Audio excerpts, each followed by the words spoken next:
dear students, welcome back. Today's lesson will be modal verbs and perfect modals. We will start with obligation modals.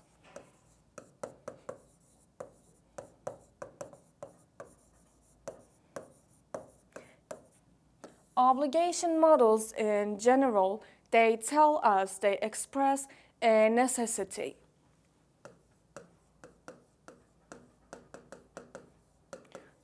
Maybe rules, some of them we will be talking about rules. And we have actually three obligation models when we're talking about the positive version of them. Need to, have to, or has to, depends on the subject. And then must. And of course, they are negative versions. Needn't to, or we can also use don't need to or doesn't need to. Have to, has to, when we make them negative. Don't have to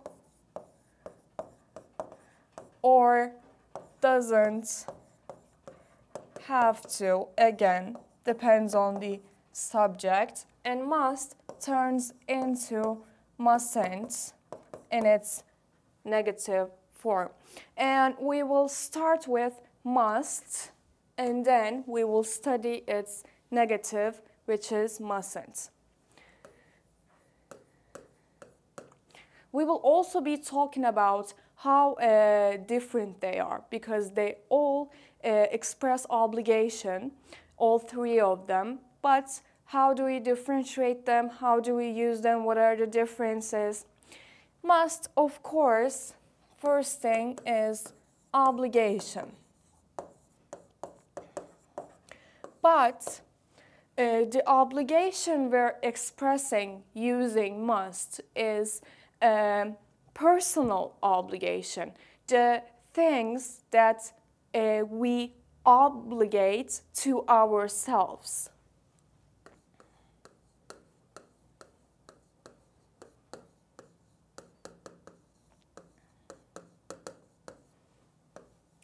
Actually, you will see most of the places that three of these can be used in other forms, like you can use must instead of have to or need to. In daily speaking, you can use them instead of each other, but we are looking at the detail structure. So this is actually the difference with must. Or one more use of it, when we're expressing strong advice to someone else. Let's start with examples. We must stay awake until she calls us. Now, in this example, we're talking about something that we force ourselves to do. It's not something like a rule. It's not a necessity that comes from a rule, but we are obligated to that by ourselves. How do I use it in a sentence? After my subject, of course, and then after that, I get a verb one form or verb one form, not progressive form, which is not verb ing actually.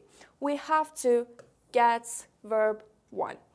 So I can say our sentence structure is subject, then must, then verb one. Actually, it applies for all of the models that we will study today. One more example. I must wake up early tomorrow. Again, must comes after the subject of the sentence, and then it gets verb 1. And when looking at the meaning of this sentence, the context of this sentence, it is something that I decided that I should do. I made like a rule to myself, but it's not something like law or rule that came from outside. Another one, I must pay my taxes. Again, it's something that a responsibility that I am taking.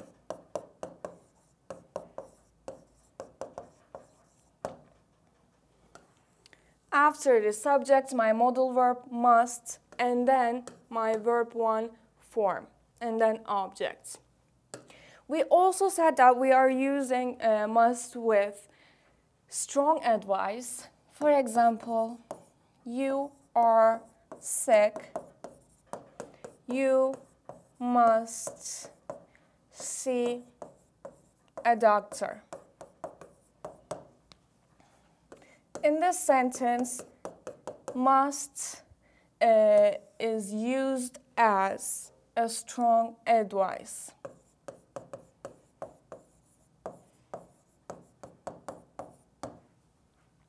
Again, looking at the sentence structure, after the subject and then verb 1, which is see in this sentence. How do I make question sentences using must?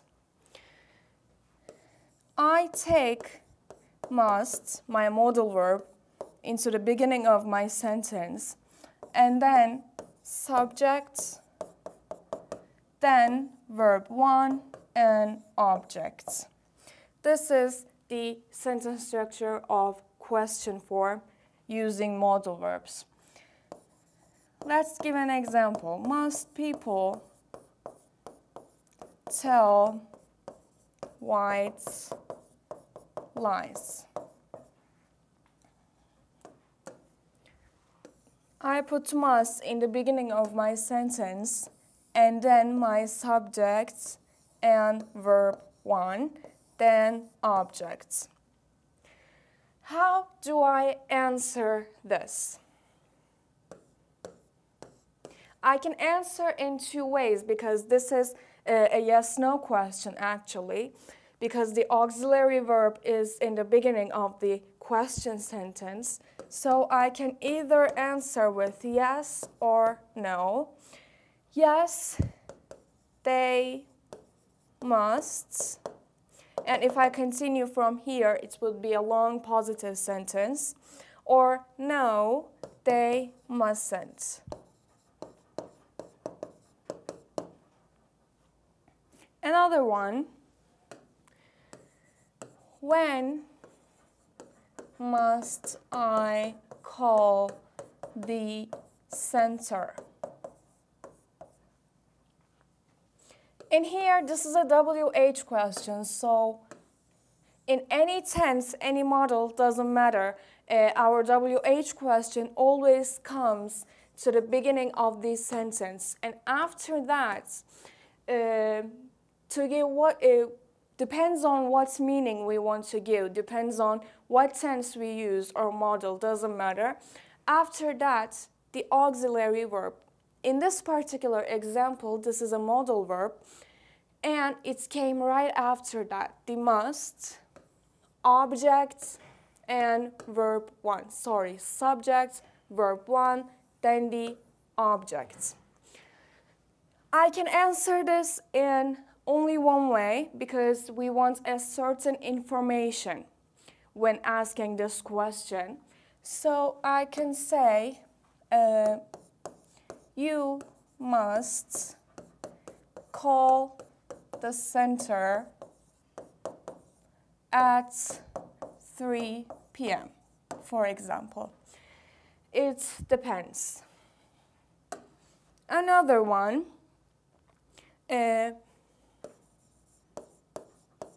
must I be vaccinated? This is, you can tell because we have studied it before, this is a sentence built in passive voice. Because I see a be form and then verb 3, and the action will be done by someone else, not by the subject. Anyways, back to the model subject. In the beginning of my sentence, I see my modal verb must, then subject. In this particular example, my verb is be, verb 1 form, and then this is actually defines a part of the verb. So don't let this verb 3 form of passive voice fool you or confuse you. This is a yes/no question because there is no WH word question in the beginning of the sentence. It's starting with an auxiliary verb. So I can only answer in one way. I can say, for example, yes. Sorry, since this starts with my auxiliary verb and it doesn't start with WH question, I can answer in two ways. Sometimes we get confused too when we're telling or teaching.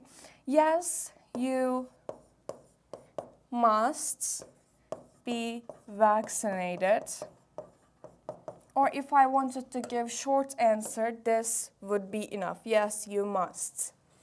No, you mustn't be vaccinated. And if I only wanted to give short answer, here would be enough. Now let's talk about the negative version of must, which is mustn't, short for must not, but you will mostly see it used by like this. When we're talking about mustn't, it gives the meaning of forbidding something.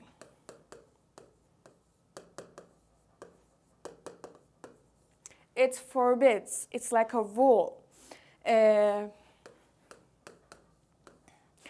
talking about a prohibition.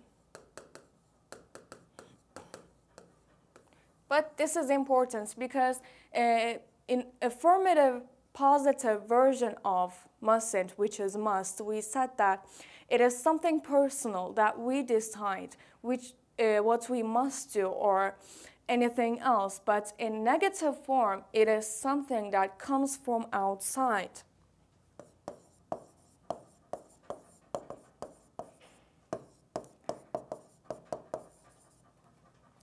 In positive version, which is must, it was the opposite. It was coming from our thoughts, our responsibilities. So don't confuse that. For example, you mustn't smoke indoors. This is a rule. This is not something that I came up with. This is something we are obliged to do. She mustn't steal her friend's money. Again, here we're talking about a rule, and our last example for mustn't is you mustn't park your car here. It is against the rules. Now we said that mustn't is forbidding, it's a prohibition.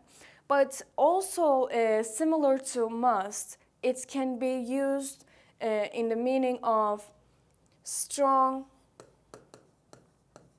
very strong advice. And let's give examples for that. She mustn't eat too much junk food, or she'll become obese. This is a strong advice. This is something that we are strongly advising. So also we can use mustn't like this too. One more.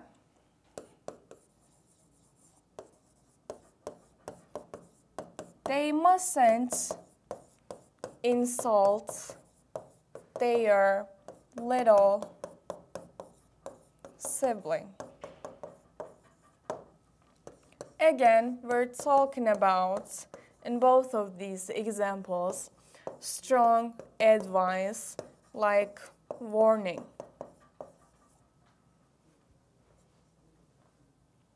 Okay, let's repeat must and then let's jump into have to.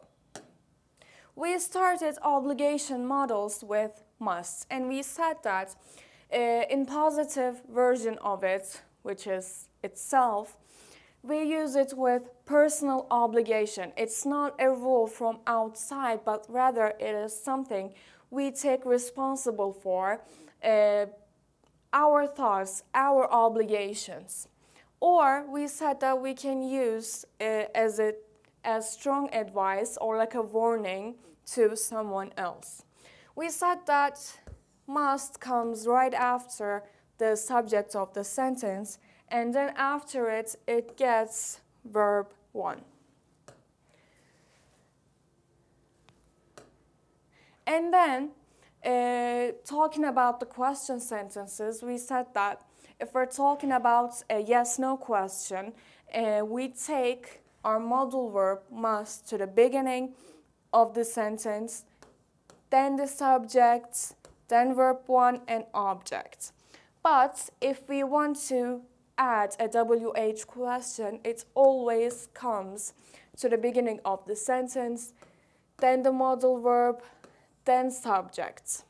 Actually, the rest is the same, but this is important. It comes to the beginning of the sentence. And then we talked about the negative version of it, and we said that the difference is it's not something personal. It comes from outside. It is a prohibition. It's like a rule that you mustn't do. Or we again said that similar to must, we use it as strong advice. And the usage is the same as must, as actually any other modal verbs. It comes right after the subject and then verb 1. We said that mustn't is short for must not. And this was for must. We have 2 more obligation modal verbs actually. We talked about them. And we will continue with have to or has to, depends on the subject. Where do we use it? How do we use it?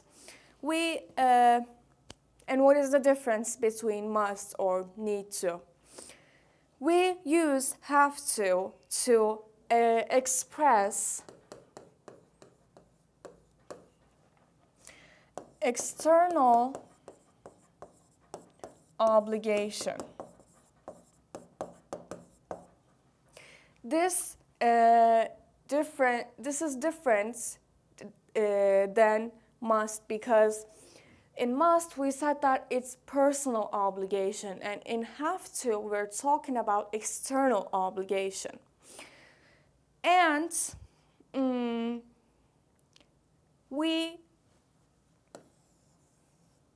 this is important. And how do we make the sentence structure?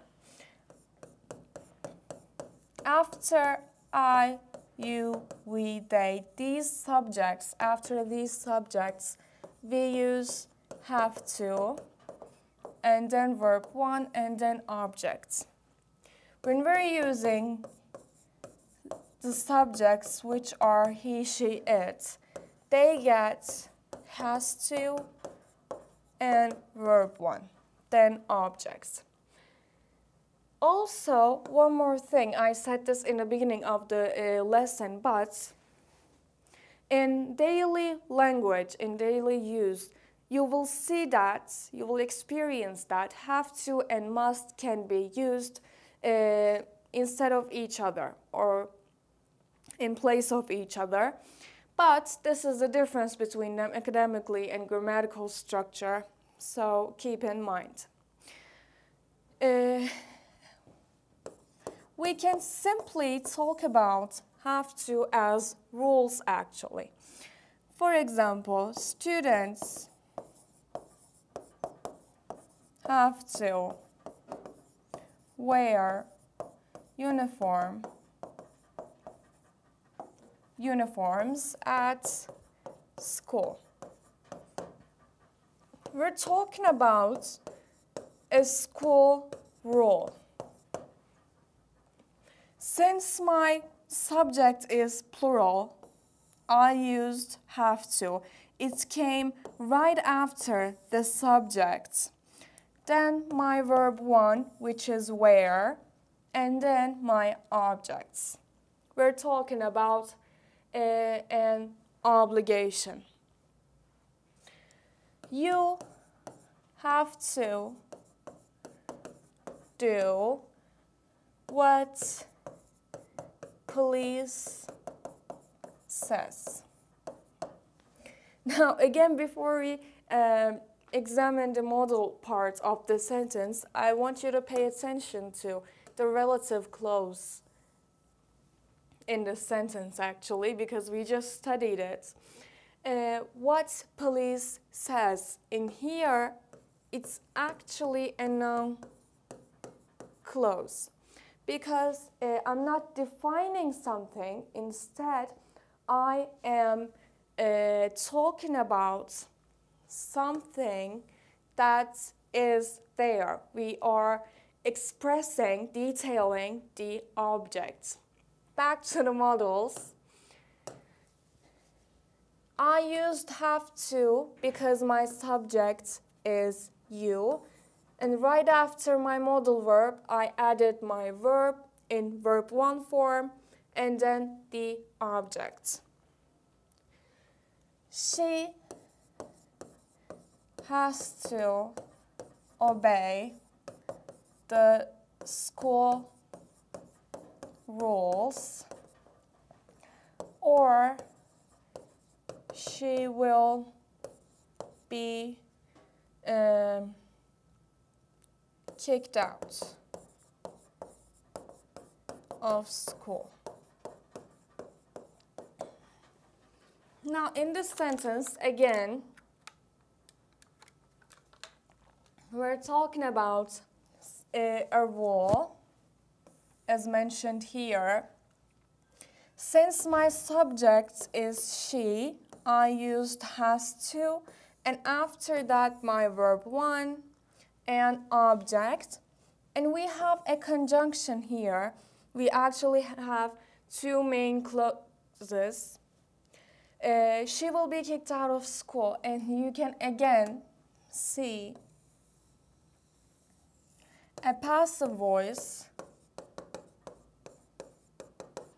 in this sentence, because this action will be done by someone else rather than the subject of the sentence.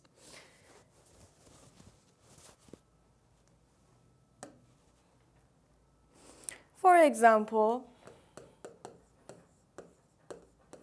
he has to go to work at 7 a.m. every morning. Again, an obligation, a rule. And I used has to because my subject is he, and after that I used verb 1.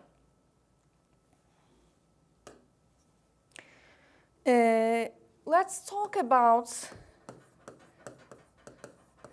question form of have to, has to. We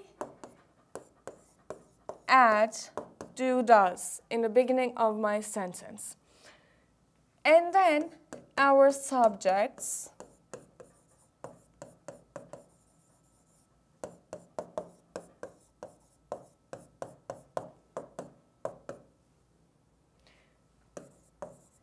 then have to. I am also using have to with he, she, it because I used does and I don't have to use again an as, which is has to in this situation again. And then verb 1.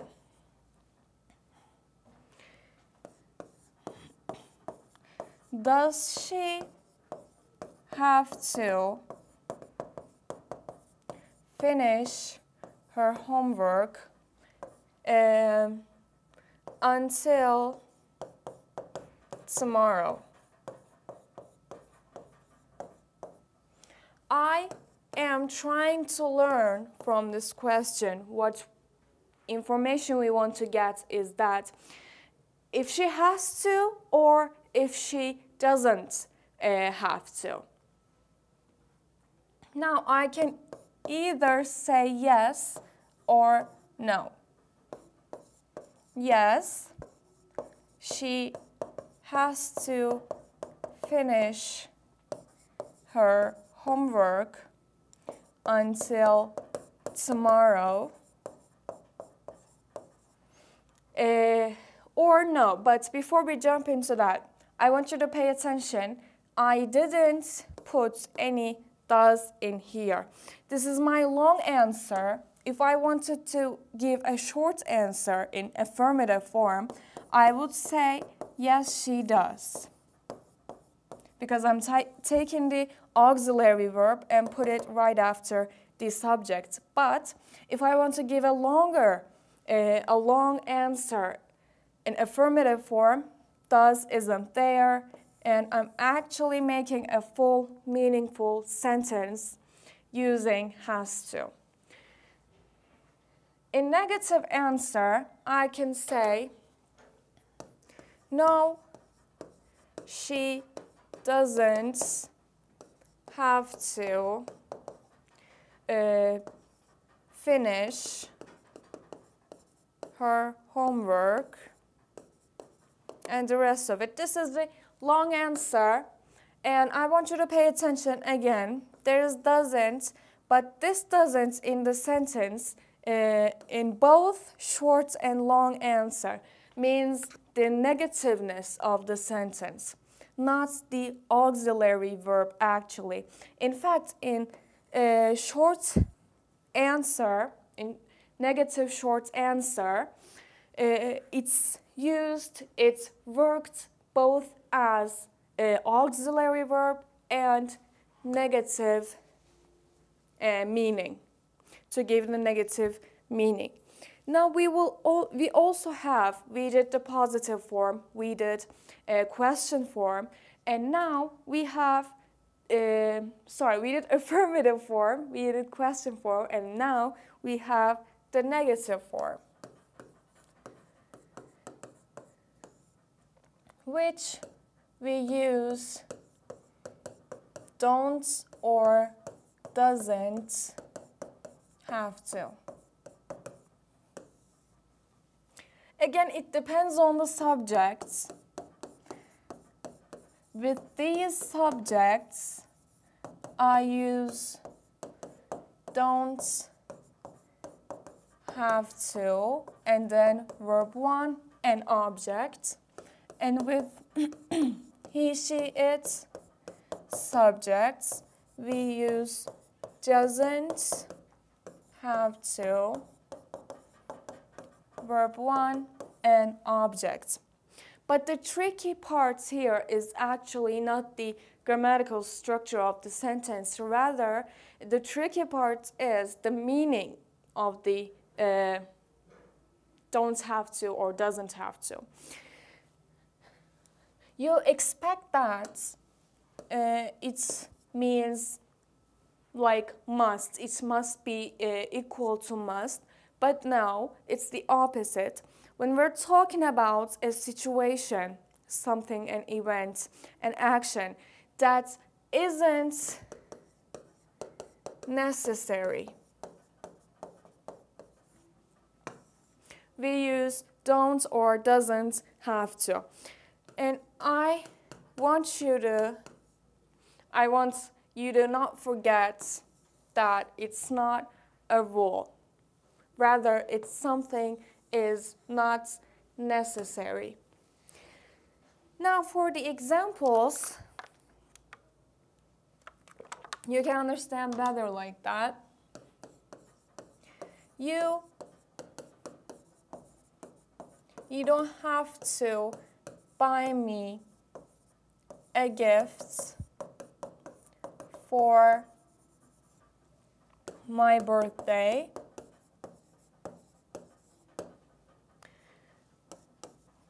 It definitely is not a rule. Rather, we're talking about something that isn't necessary. What I'm trying to tell in this sentence to that person is, it's not necessary for you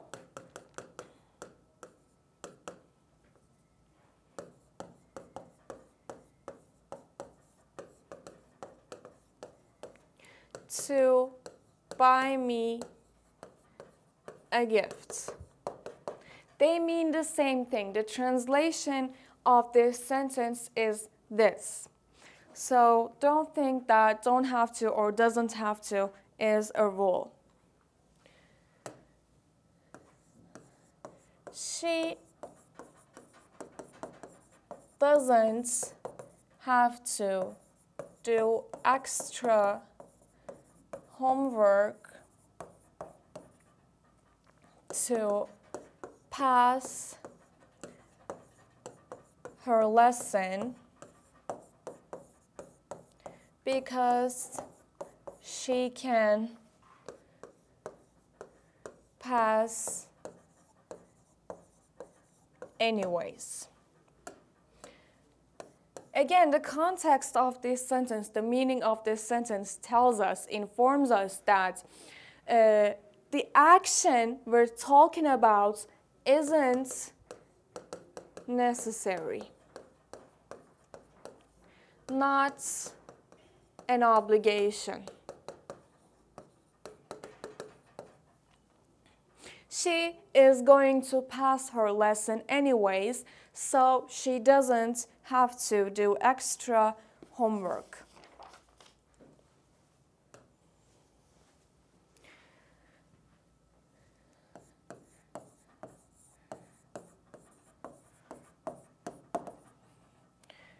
Do you have to wake up early tomorrow?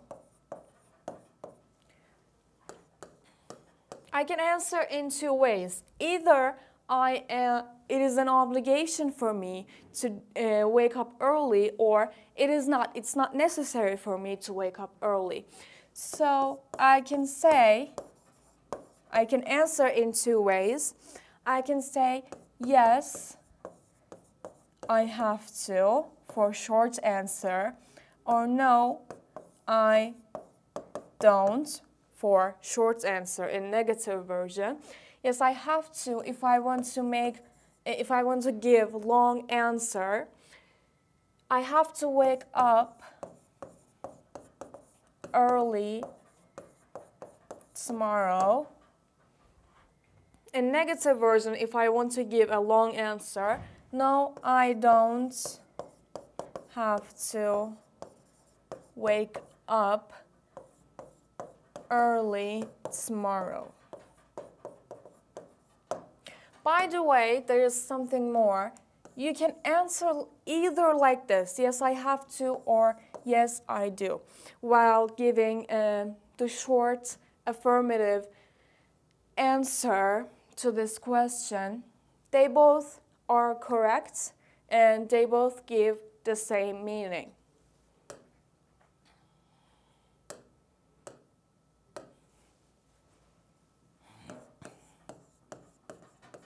Does she have to get driving license to go to job interview?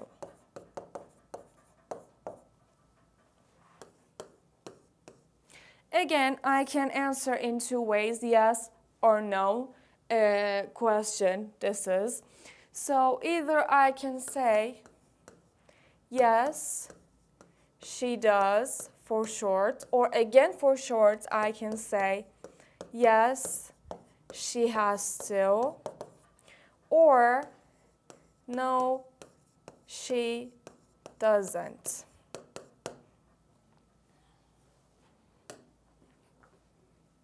When do you have to leave the house in order to arrive on time to Italy, for example? Now, in this question, I will only have one answer because this is a WH question. It is in the beginning of the sentence, and then my auxiliary verb, subject, have to, my modal, my verb one, then the object. And for example, I want to say, I have to leave the house at 8. It came right after the subject, and I used have to because the subject is I. And verb one, and then the object. Now, our last obligation model, we will talk about need to. But before we jump into that, let's review have to. We said that the difference between have to and must is that must expresses personal obligation, while have to expresses external obligation when we're talking about rules. And the sentence structure is the same, the placement of the modal verb, all of the modal verbs. It comes between the subject and the verb one, and they all get verb one after them when we're talking about present modals. And it depends on the subject to use have to or has to, With these subjects, I, you, we, they, we use have to, verb 1, object. And with these subjects, we use has to.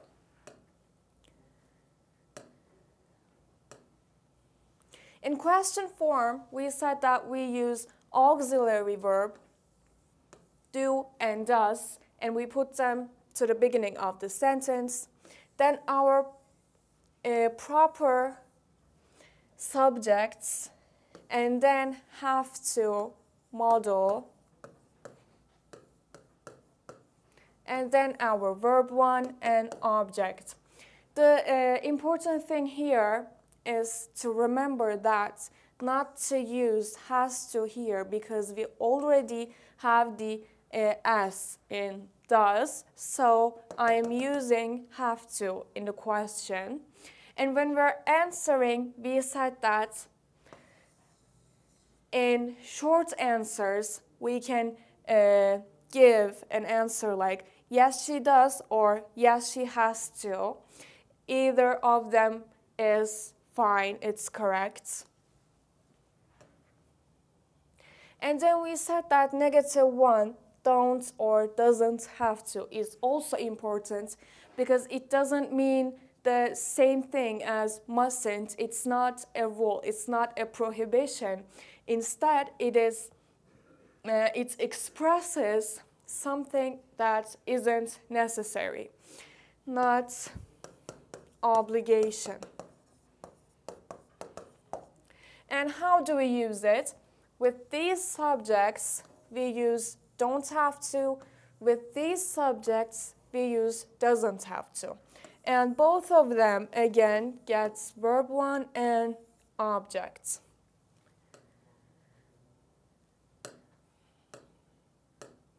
Now, time for need to.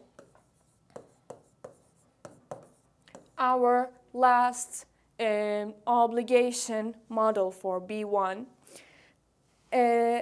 Of course, again, when we're using need to, we express obligation.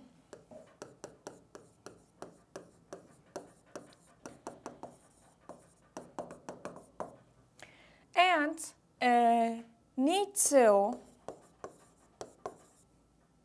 in meaning form,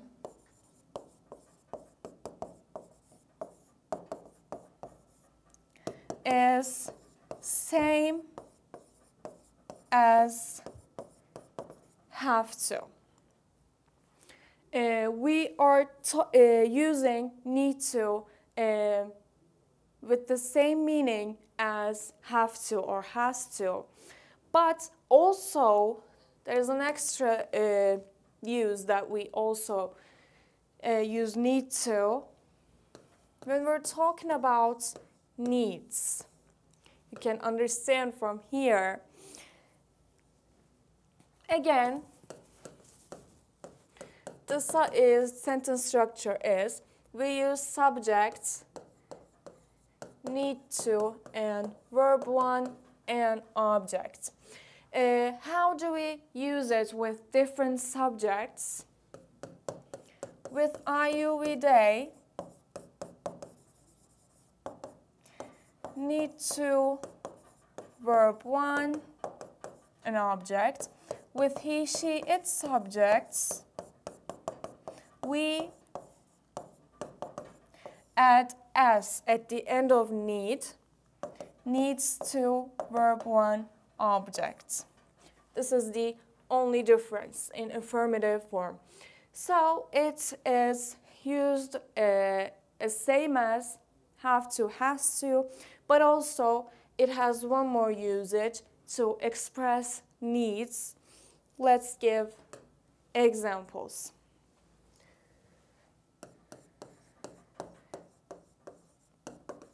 You need to work harder if you want promotion. Now, in this sentence, need to, the placement of my modal verb is right between the subject and the verb 1. I didn't put any S because the subject is you. And then we have one more clause here, but we will see that on our next lessons, if clauses. The meaning of need to in here actually is not a rule, but a need. It expresses something that is necessary. Sorry.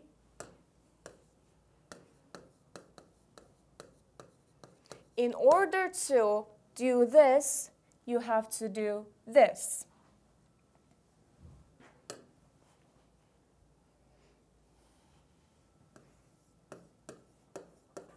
School needs to be cleaned. Again, I want you to pay attention to passive voice because I saw be verb 3 and the action of cleaning will be done by someone else but not the subject in this sentence. Actually, in meaning, this is the school is the object of the sentence because it will be affected by the verb. Back to the modal verbs. School needs to be cleaned. After my subject, my modal comes. Since this is a singular subject pronoun, I used as at the end of need. And the meaning of need to in the sentence is not a rule, but a need, a necessity.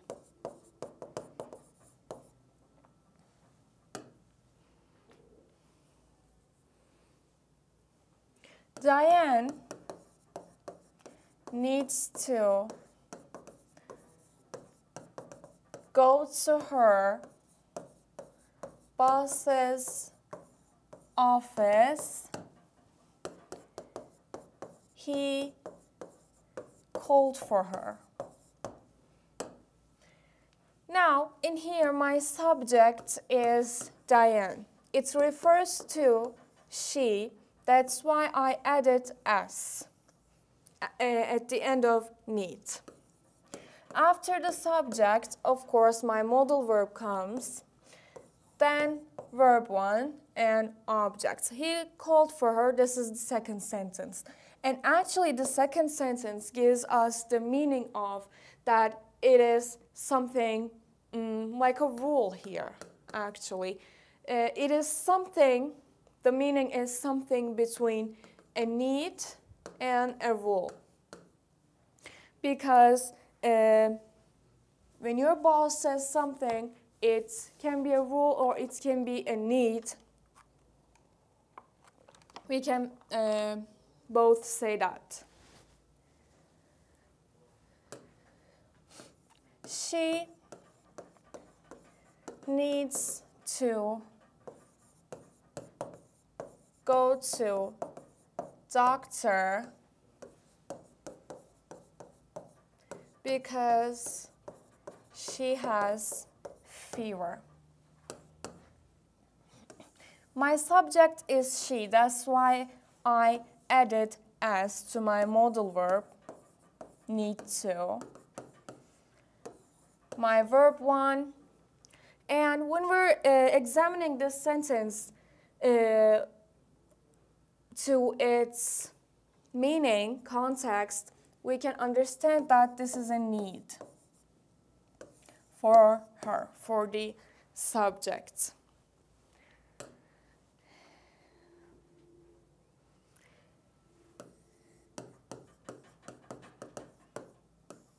Now we did the affirmative need to.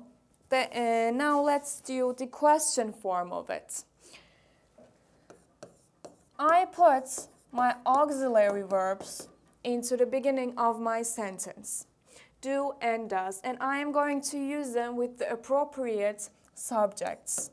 Do, I, you, we, they, plus need to, verb 1, and object.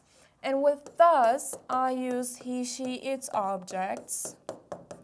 After that, need to, verb 1, and object. Now again, I will not be adding any s at the end of the need because my s is already in the auxiliary verb. And this is how I make the yes-no question form in modal verb need to. If we want to build a WH question sentence using need to, then I would add my WH questions here. For example, when do you need to go to supermarkets? This is a WH question. I put when into the beginning of my sentence, my auxiliary verb. I used do because my subject is you. Then need to, verb 1.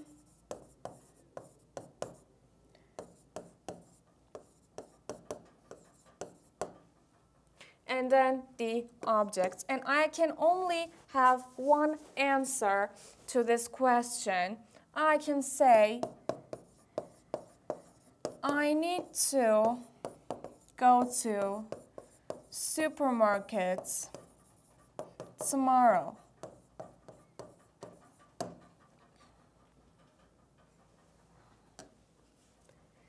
Does she need to sign these papers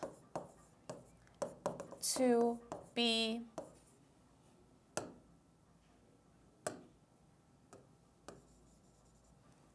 be promoted?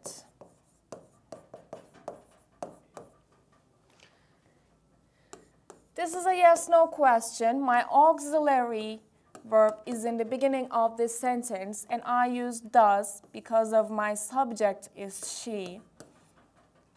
Then need to, my modal verb, and verb 1. The meaning of this sentence tells us that it indicates, it expresses need, necessity.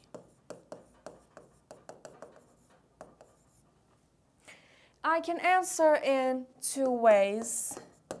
I can say yes or no. For short affirmative positive answer, I can say yes, she does, or yes, she needs to. They are both fine.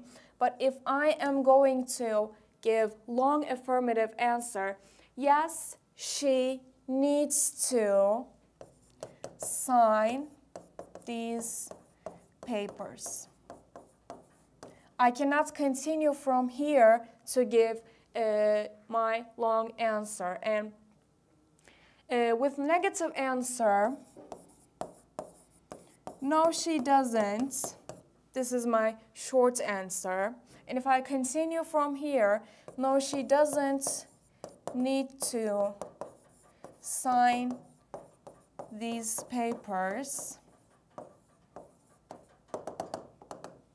This is the long answer.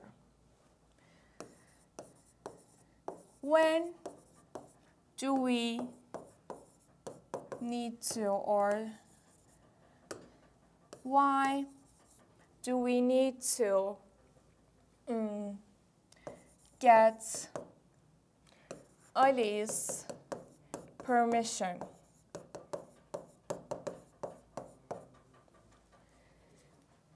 Here, again, I have a WH question. That's why it's in the beginning of the sentence. Then my auxiliary verb.